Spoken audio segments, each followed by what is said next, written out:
Friends, মাই kitchen মাই ব্লগে সবাইকে আবারও একবার স্বাগত। আজকে আমি গোলাপ জামুনের রেসিপি নিয়ে আপনাদের সামনে হাজির হয়ে গেছি। আর দুটি মাত্র উপকরণ দিয়ে খুব সহজে ঘরেই বানিয়ে ফেলতে পারবেন এই গোলাপ জামুন।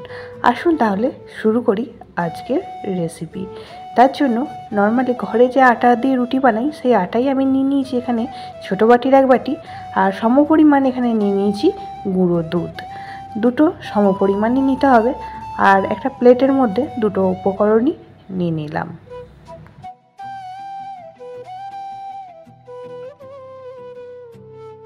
তারপরই এখানে ময়মের জন্য দিয়ে দেব 1 চামচ ঘি আর 1 চামচ সাদা তেল।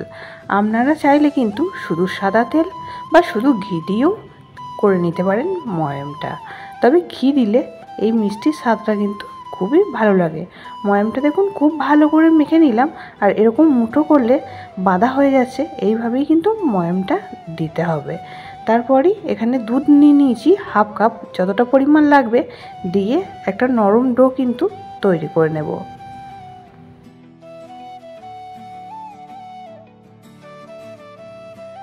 অল্প করে দুধ দিয়ে কিন্তু ডোটা তৈরি করে নিতে হবে।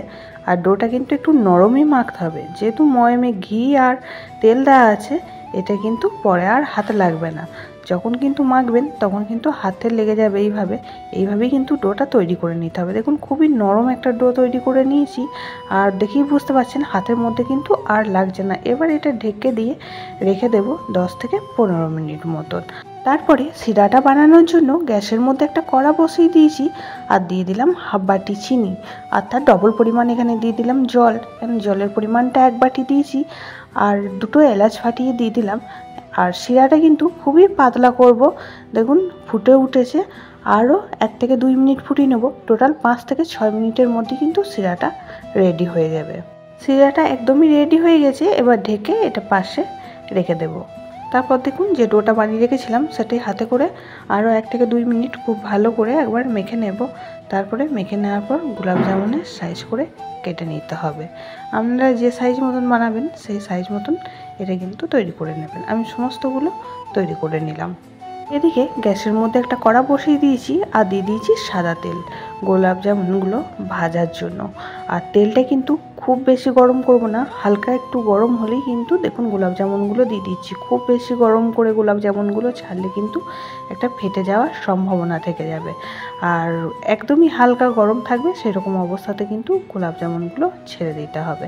গ্যাসের ফ্লেমটা কিন্তু লোতে রেখে এইভাবে নাড়াচাড়া করে গোলাপ জামুনগুলো একদমই লাল করে ভেজে তুলে নেব।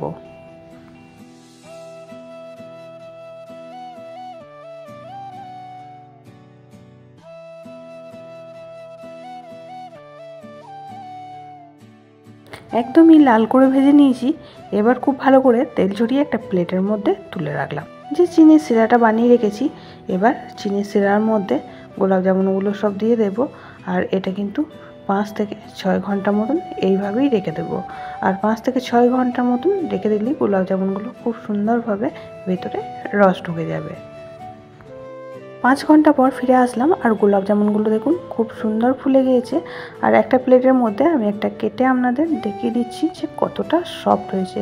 মাত্র দুটি উপকরণ দিয়ে খুব সহজে যেদিনই মিষ্টি খেতে ইচ্ছা করবে আপনারাও কিন্তু বাড়িতে এইভাবে বানিয়ে নিতে পারবেন। আজকের এই গোলাপ জামুনের রেসিপি আপনাদের কেমন লাগলো অবশ্যই কমেন্ট বক্সে জানাবেন। বেশি ভালো লাগলে বন্ধুবান্ধবীদের সাথে একটা শেয়ার করে দেওয়ার অনুরোধ রইল। সবাই খুব ভালো থাকবেন, সুস্থ থাকবেন। আবারও দেখা হচ্ছে অন্য কোনো ব্লগ বা রেসিপির সাথে। ততক্ষণের জন্য সবাইকে টাটা, বাই বাই।